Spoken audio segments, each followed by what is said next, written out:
Boa noite! Programa Conexão Armênia número 105, dia 1º de agosto de 2024. Começando um novo mês.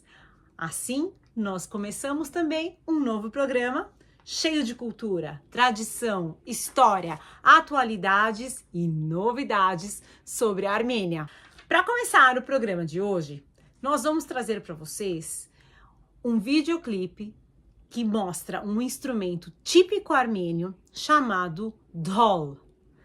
Esse instrumento é como se fosse um tambor.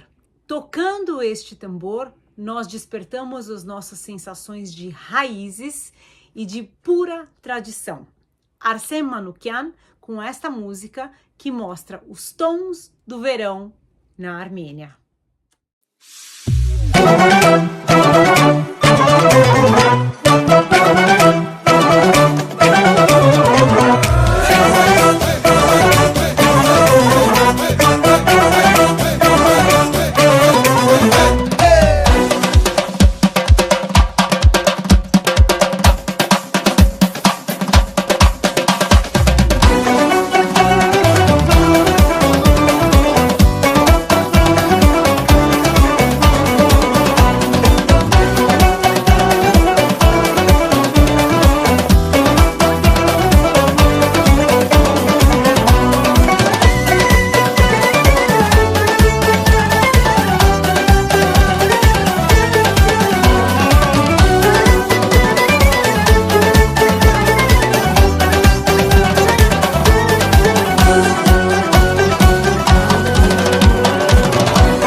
De hoje vai trazer muita novidade de tudo que está acontecendo no mundo da Armênia.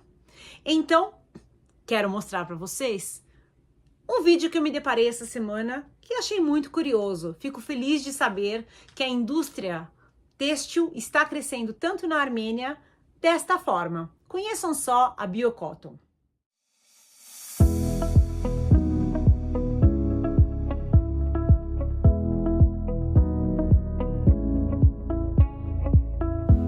Desta ideia surgiu um grande negócio. A empresa Biocotton iniciou suas atividades em 2015 com 4 funcionários. Hoje o número ultrapassa 80 pessoas. A empresa produz cotonetes, algodão medicinal e lenços umedecidos. A ideia surgiu pela necessidade de obterem esses produtos com uma produção nacional. Afinal de contas, a Armênia comprava a grande maioria de uma forma importada.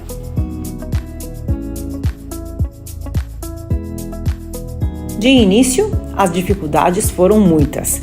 Eles trabalhavam em sistema de 2 turnos para suprirem a demanda local. Estamos agora na área de produção de cotonetes e posso dizer que mensalmente a produção é de 1 milhão de cotonetes.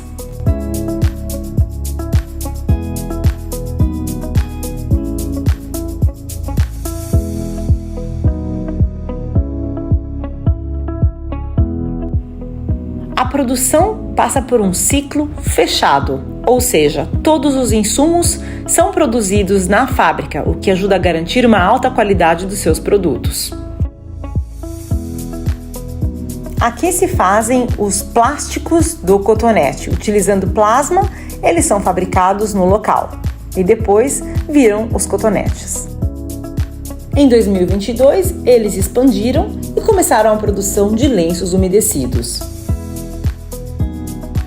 Através do investimento de uma empresa parceira, eles conseguiram comprar um dos segundos maiores maquinários no mundo para essa produção, gerando uma nova linha de produção. Graças a este maquinário, isso possibilita a eles produzirem mais de 10 mil caixas de lenços umedecidos por dia.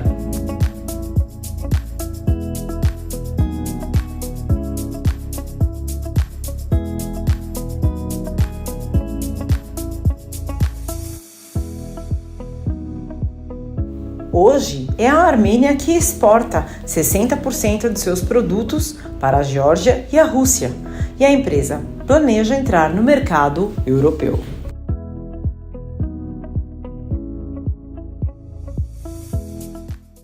Quem sabe em breve a gente começa a importar algodão da Armênia, não é mesmo?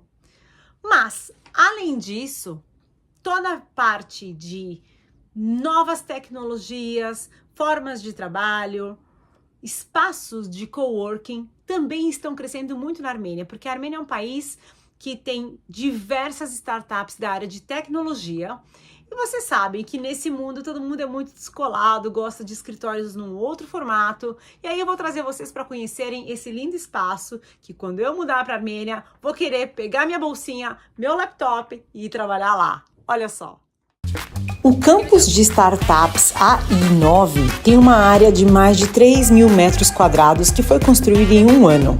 Agora você já pode vir aqui conhecer o espaço, utilizar o restaurante, o café, o espaço de coworking e as zonas de trabalho. A inauguração oficial ocorrerá em outubro de 2024. Eles visam criar um ecossistema favorável para startups e empresas de tecnologia na Armênia e na região. Os fundadores do projeto são empresários de TI da Armênia e de outros países, bem como investidores internacionais. Este projeto procura reunir startups, empresas e instituições acadêmicas para desenvolver o ambiente tecnológico da Armênia. Neste campus inicial, a AI9 planeja lançar vários programas educacionais para aspirantes a empreendedores, bem como para empreendedores já experientes. Vale a pena conhecer. Se estiver em Erevan, passe na rua Isahagyan, número 9. Afinal de contas, quem não gostaria de trabalhar num ambiente assim?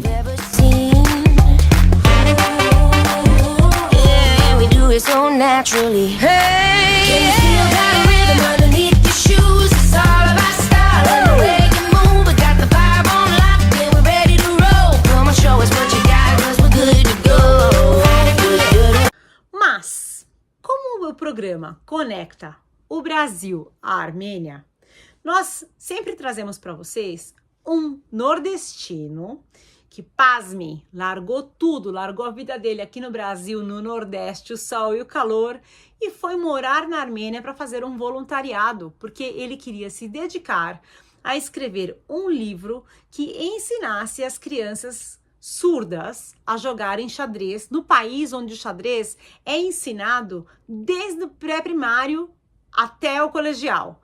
Ou seja, as crianças, a partir dos 4 anos, na Armênia já tem oportunidade de aprender em xadrez como uma forma de estratégia para sua vida. Tiago largou tudo no Brasil, foi para a Armênia com este projeto, com esse sonho, com essa intenção. E esta semana, na cidade onde ele mora, Gyumri, segunda maior cidade da Armênia, houve um campeonato de xadrez para pessoas com habilidades especiais. Tiago, conta para nós como foi isso. Como foi para você estar lá e presenciar um campeonato que lida diretamente com aquilo que te levou até a Armênia? E aí, meu povo do Conexão Armênia, aqui de novo, Thiago, retirante nordestino direto da Armênia pro Conexão Armênia. E eu tô com a novidade aqui, com a notícia muito boa aqui para vocês. Nesse mês, a Armênia, exatamente em Gyumri, foi o centro do mundo de um evento esportivo. Foi o principal local do mundo aqui em Gyumri. E agora eu vou mostrar aqui isso para vocês. Você já sabia dessa? Tá curioso para saber? Então vamos lá. Opa! Olha aqui, 23º Campeonato Mundial Individual de Xadrez para pessoa com deficiência. Essa competição, esse Mundial de Xadrez aconteceu aqui em Gyumri. Agora vamos aqui. Aqui foi a abertura com a dança típica armênia. Quem já conhece já vai ver qual é o lugar. Foi na Fortaleza Negra, que agora é um teatro, um lugar lindíssimo. Vartinê, você que traz o povo aqui para turismo da Armênia, se não levou ainda, tem que levar esse povo para conhecer lá, que lá é muito lindo e ainda é de frente da estátua da mãe Armênia aqui em Gyumri. Tem que levar o povo lá, tem que ser passagem carimbada aqui direto para esse ponto turístico muito especial aqui na Armênia, em Gyumri. Olha aqui, a Armênia teve o seu representante, Sargassian, tá aqui a foto dele jogando. Aqui outras pessoas. Agora tem 3 pessoas na mesa, mas xadrez é 1 contra 1, tá lá individual. Por que tem uma mesa com 3 pessoas aqui, lá no fundo tem outra mesa com 3 pessoas? Porque essas pessoas têm uma limitação de movimento nas mãos, que não conseguem mexer as peças. Então ele precisa de um ajudante para fazer a movimentação das peças e também para anotar a jogada. Aí, dependendo da deficiência, a pessoa precisa ou não desse ajudante. Aqui uma cadeirante indiana recebendo uma medalha da competição.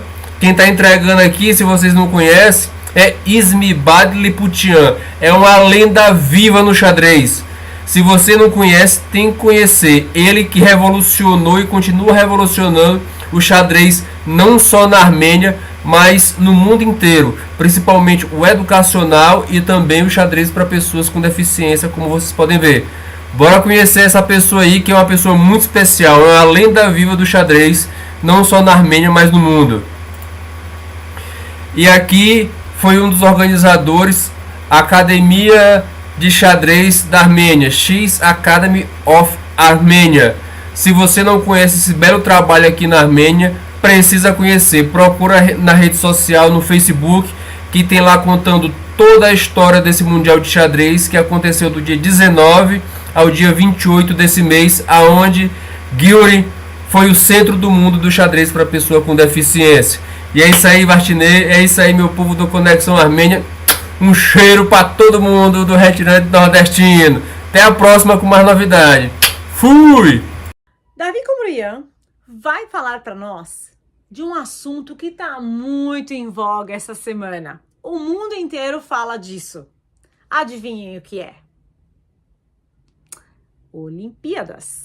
Sim. Davi Kumruian, conte para nós um pouco qual que é a relação que a Armênia tem com as Olimpíadas. E aí pessoal, tudo bem? Como é que vocês estão? E eu, assim como eu acredito que muitos de vocês, vibrou demais ao ver ali o barquinho dos armênios entrando no Rio Sena, a bandeira, a música, e eu gritei de alegria, as pessoas à minha volta, a gente compartilhou nos grupos, é sempre uma alegria muito grande ver a participação dos armênios em movimentos internacionais. Novamente, a Armênia sempre viva, vibrante, sobrevivendo, e os armênios ao redor do mundo fazendo parte disso. Mas a Armênia participa das Olimpíadas há séculos, literalmente há séculos. E o primeiro armênio que participou dos Jogos Olímpicos da Antiguidade e venceu os Jogos Olímpicos no ano de 281 d.C. na Grécia Antiga foi o rei Dertades III da Armênia. Exatamente, o rei Dertades III ele já é um rei conhecido, ele participou das corridas de quadriga no ano de 281 d.C. Esse rei, ele é famoso, como eu disse, porque foi no reinado dele que a Armênia se tornou o primeiro país cristão do mundo, o primeiro país a adotar o cristianismo como religião oficial. Isso aconteceu no ano de 301 e foi esse rei que jogou o Gregório o Eliminador no Poço Profundo, no Khor-Virap, aquela história que muitos de vocês sei que já conhecem.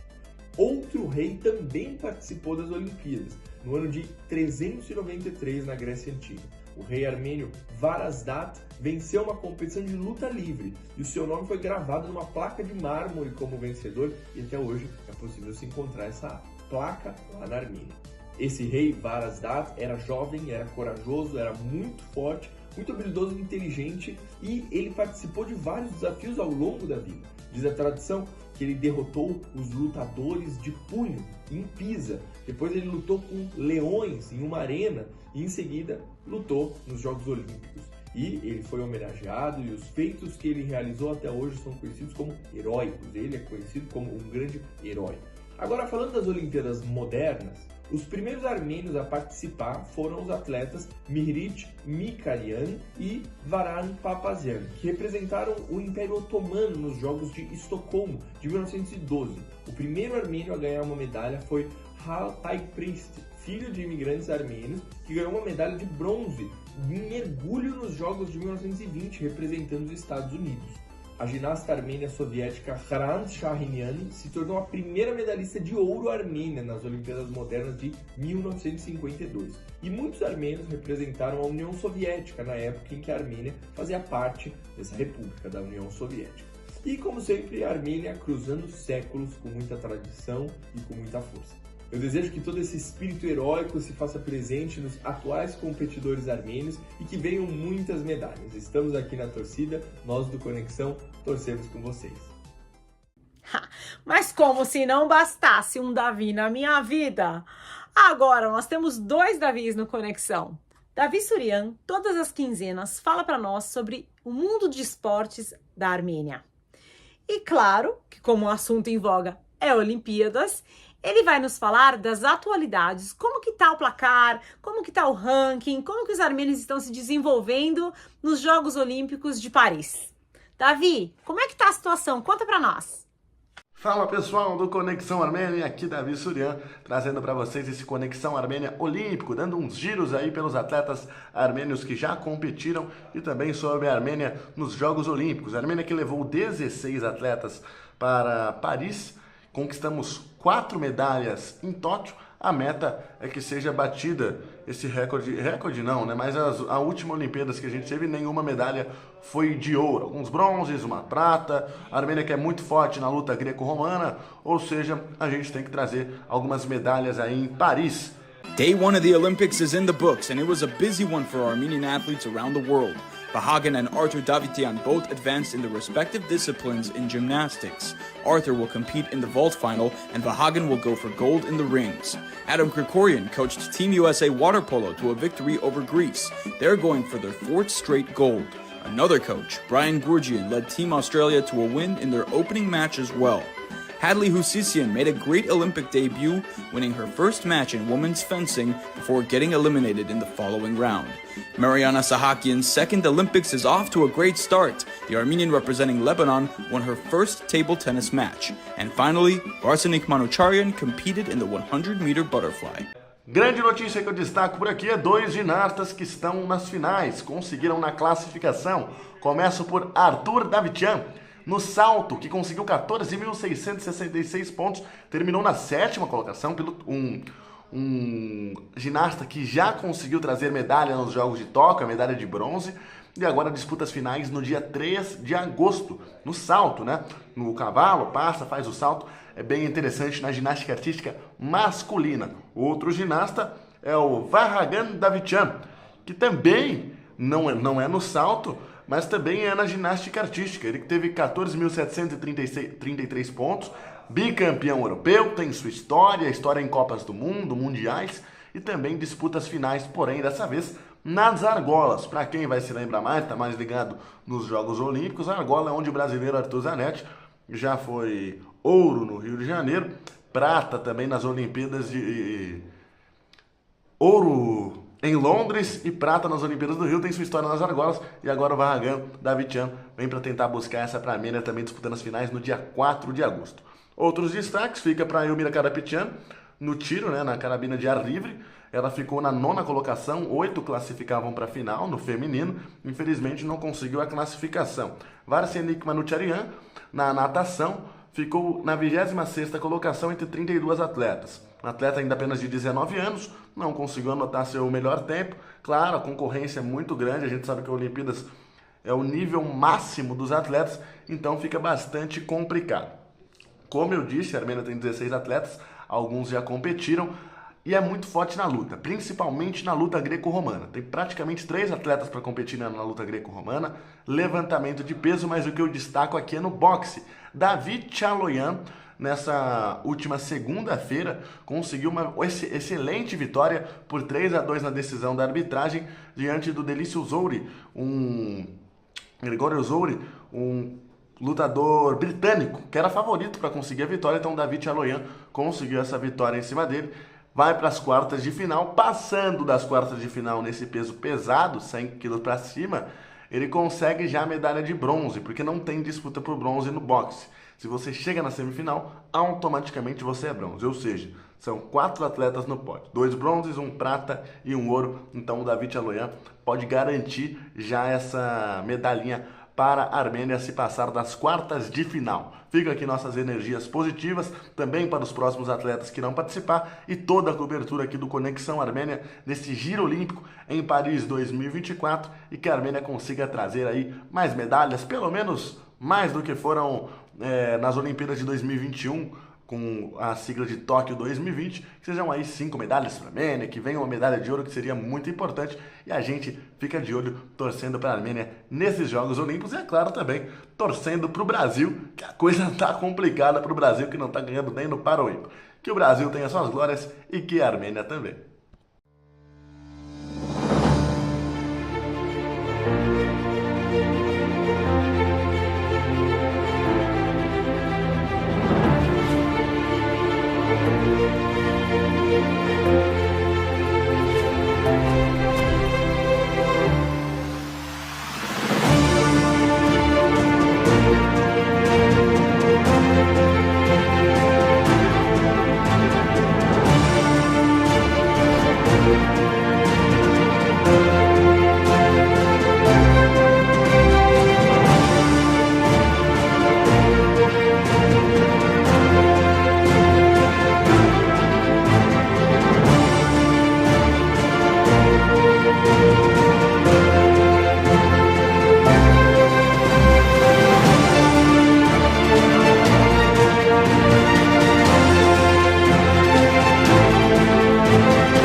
De hoje tem como tema principal um assunto pouco conhecido no Brasil.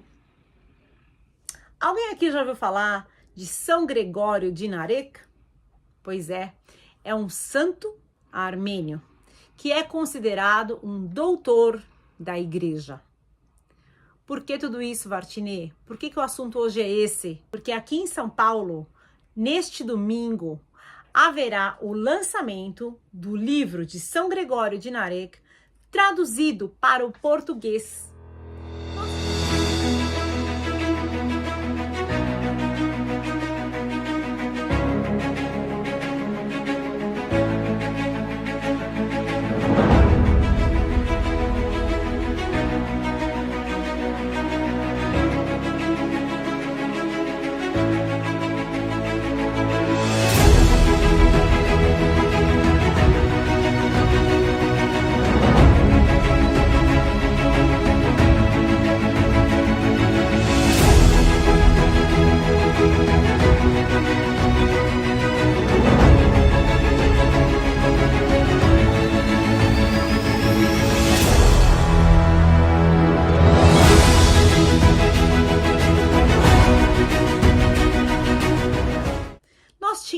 um grande colaborador da comunidade armênia, senhor Yervant Tamjan, que fazia o Jornal do Domingo da nossa comunidade por vários anos.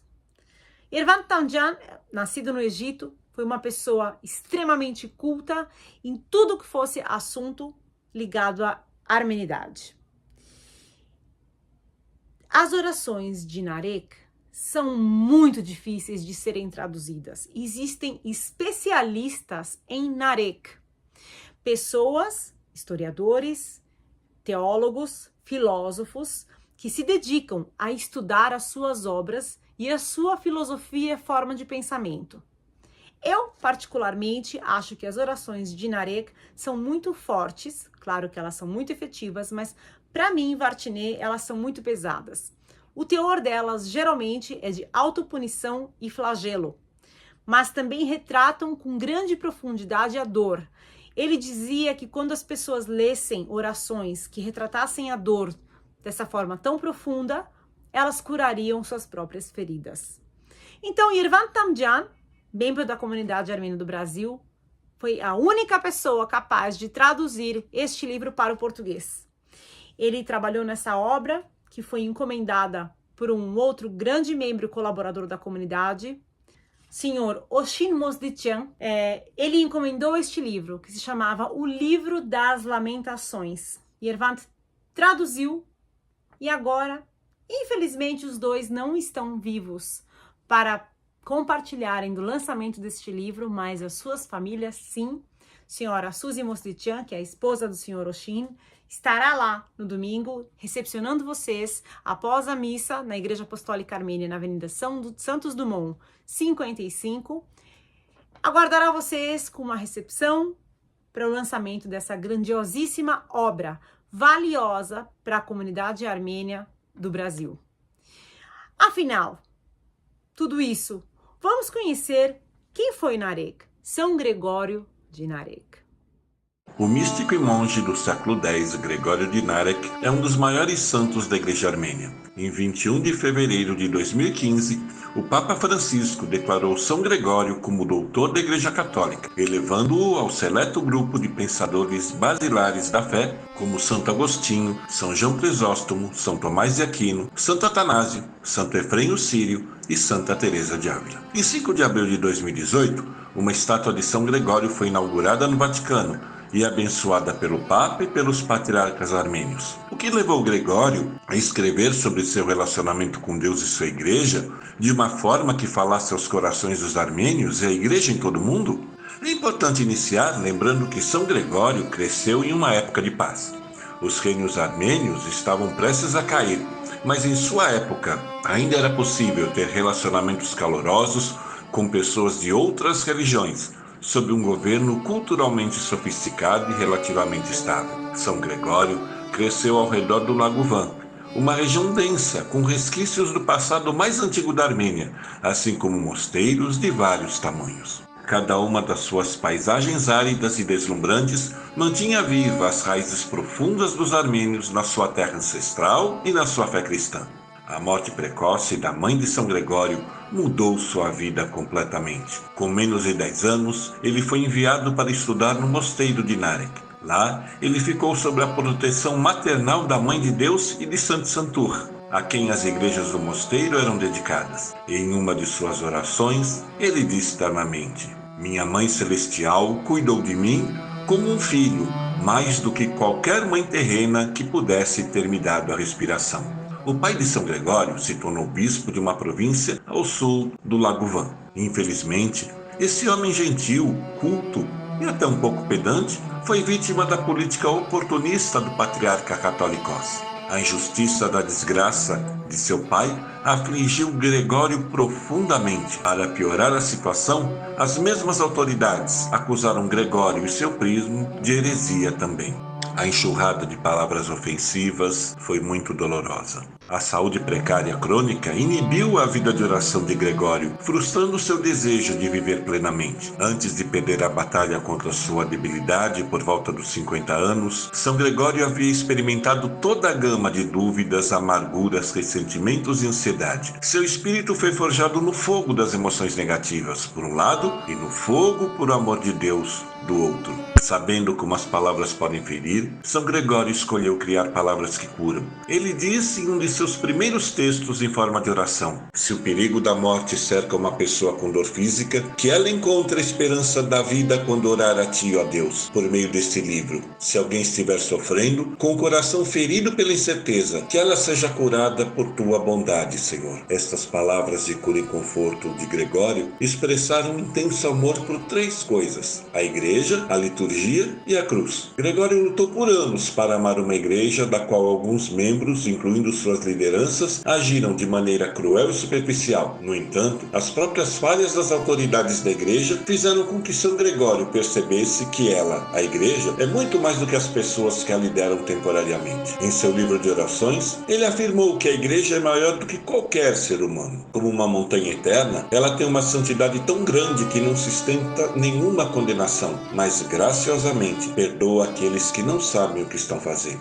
O espírito de São Gregório vivia também através da liturgia da igreja. Suas orações, geralmente sequências litúrgicas precisas, são para ele a ideia de que a vida e a liturgia são uma só, como um só é o balanço do turíbulo. Aliás, São Gregório percebeu que ele próprio era um turíbulo, que continha pensamentos que eram vistos como perfumados pelo amor divino, assim como o incenso é queimado por brasas quentes. A vida mística de São Gregório também foi alimentada pela cruz. Sabemos que ele viu sua vida como uma crucificação, porque ele mesmo nos diz isso. Francamente, sua experiência o sensibilizou para tudo que lembrava o sentido da cruz. Alguns dias, ele se sentia como um gladiador desarmado. Todos nós já tivemos dias como este, dias em que nos parece que alguma força com a qual nunca quisemos lutar acaba nos derrubando. Em um dia muito turbulento, São Gregório orou: que a cruz me solte com sua espada vitoriosa da vida e me liberte das redes que me enlaçaram e me levaram cativo. Com a morte presente por todos os lados, São Gregório frequentemente se sentia esmagado. Sim, ele escolheu ser como um cacho de uvas vulneráveis julgado no lagar da vida. Mas então, em um momento de mudança de vida, ele percebeu que o mecanismo que pressionava as uvas tinha o formato da cruz. E ele teve a revelação radiante de que estava sendo esmagado não por um inimigo, mas pelo próprio amor. Em um verso de louvor de São Gregório à Santa Cruz, Cristo diz a ele: sou eu e somente eu que saí da sepultura. Mas Gregório não foi deixado para murchar na videira. Deus o encontrou maduro, pronto para ser feito vinho, apto para tomar parte no próprio sangue de Cristo. Para Gregório, a morte era uma presença contínua e vívida. Ele se preocupava que nada em sua vida insignificante contaria muito, tendo em vista a luz da eternidade.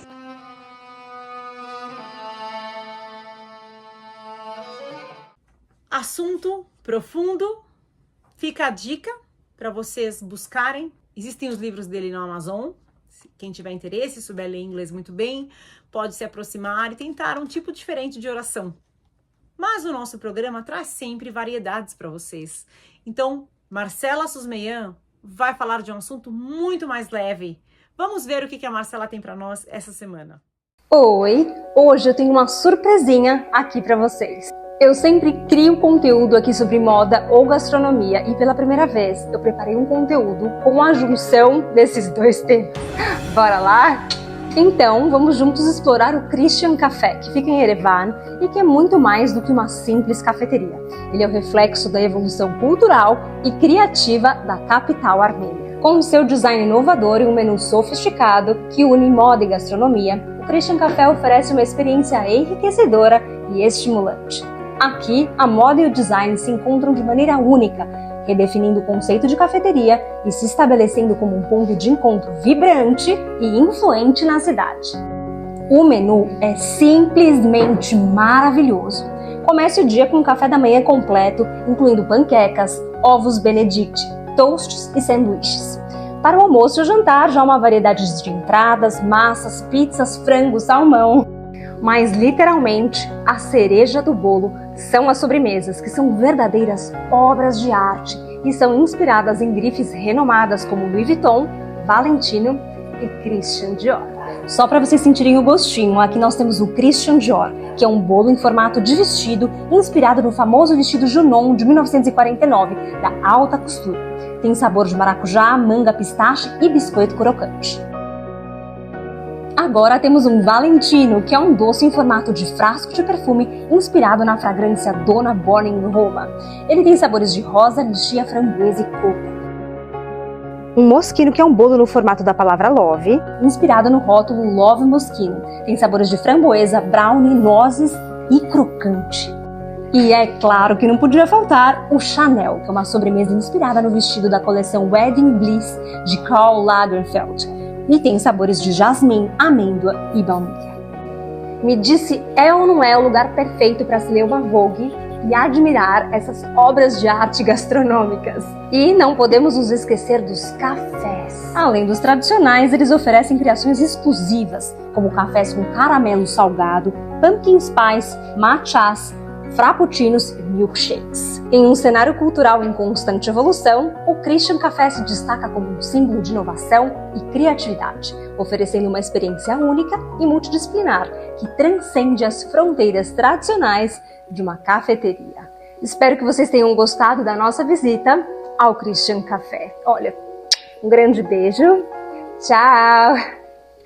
Ai, nesta vida de viagens, convido vocês para se juntarem a nós, um grupo de viagens que irá para a Armênia no finalzinho de setembro. Nós vamos pegar o comecinho do outono, que é a época mais bonita na Armênia. O clima é ameno, as folhas são multicoloridas, as estradas ficam maravilhosas, a gente tem disposição para andar o dia inteiro, porque não tá aquele calor absurdo.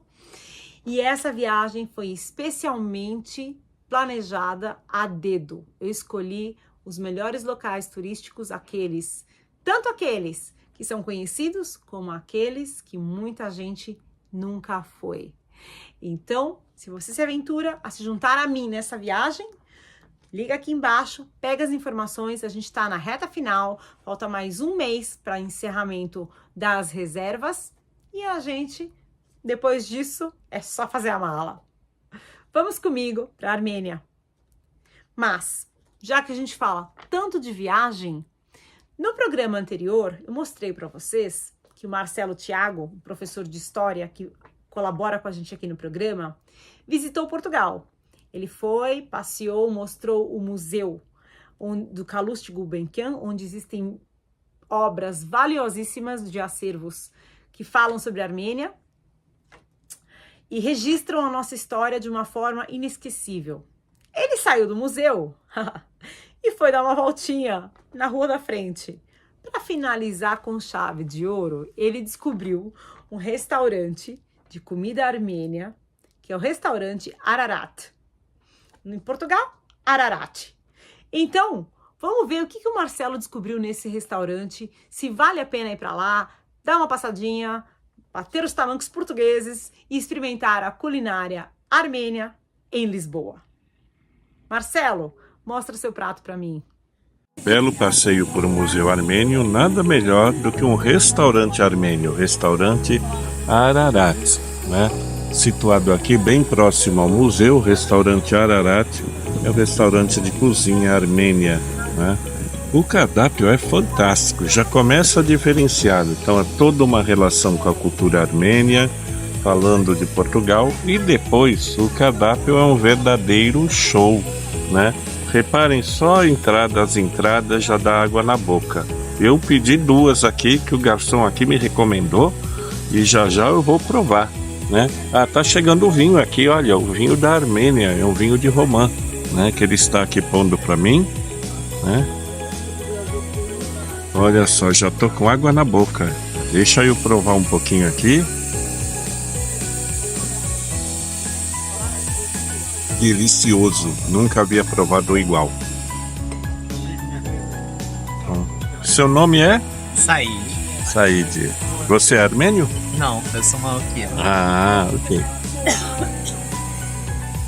Obrigado. Vamos agora olhando um pouco mais para o cardápio. Eu estou impressionado, né? Sopa de iogurte, sopa de feijão. O cardápio em si é uma obra de arte, né? E aqui então, dentre os vários pedidos, ou dentre as várias possibilidades, eu escolhi 2 para provarmos. Uma, né, é este pastel tradicional com queijo e ovo, né? E outra, né? Também vamos achar aqui no cardápio. Enquanto isso vocês veem a beleza do cardápio. É um restaurante muito aprazível aqui, né? Tem outros restaurantes orientais de outras culinárias, né? Mas é um restaurante fantástico e vale a pena. E os preços são também bastante acessíveis, né? Um pouco mais caros que os restaurantes tradicionais, mas vale a pena, né? Pela beleza do local e também pelas iguarias oferecidas. É este o segundo prato que eu vou comer hoje, né? Uma sopa de trigo descascado, uma papa de trigo com carne de frango. São esses os pratos que eu vou experimentar. Mas vejam a beleza do menu. O vinho é delicioso e para dar água na boca de vocês, olha só.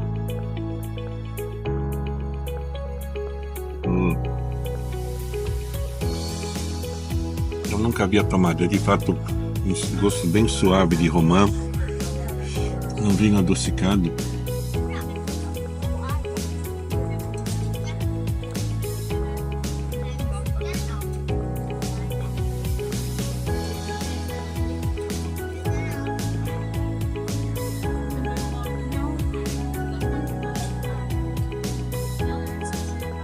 A delicadeza da sobremesa.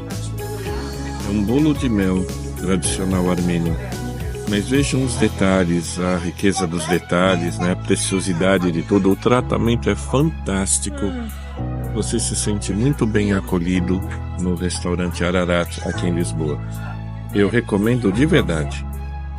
Mas é claro que eu tinha que deixar vocês com água na boca. Olha só eu comendo esse doce.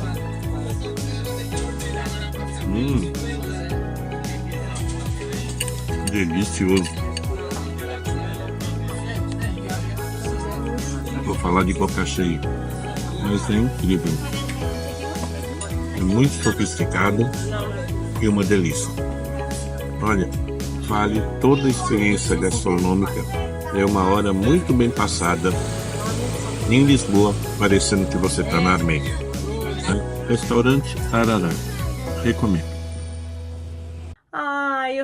Eu fico viajando.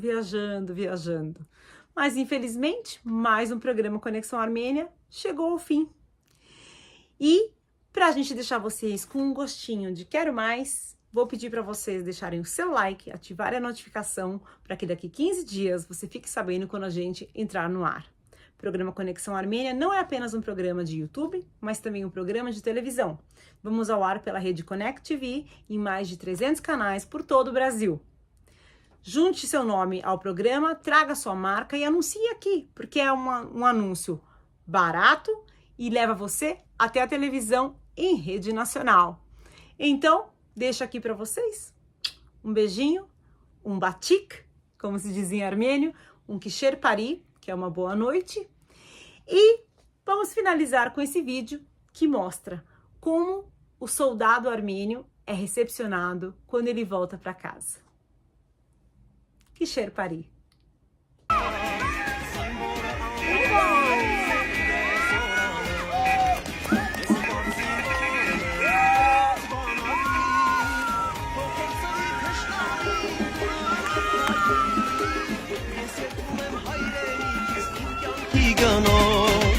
Որին զարկիս կննջի նահավերջ քնով Ես գալիս եմ տուն եմ ամջանդուրը բաց Աղքդ լսեր կատարել է աստված Տուն է գալիս քո զինվորը իմ անուշ կույրի Ես ու տուն ենք մի տուն ու մի հայրենի Ես գալիս եմ տուն եմ ամջանդուրը բաց Աղքդ հասել է դեր կատարել է աստված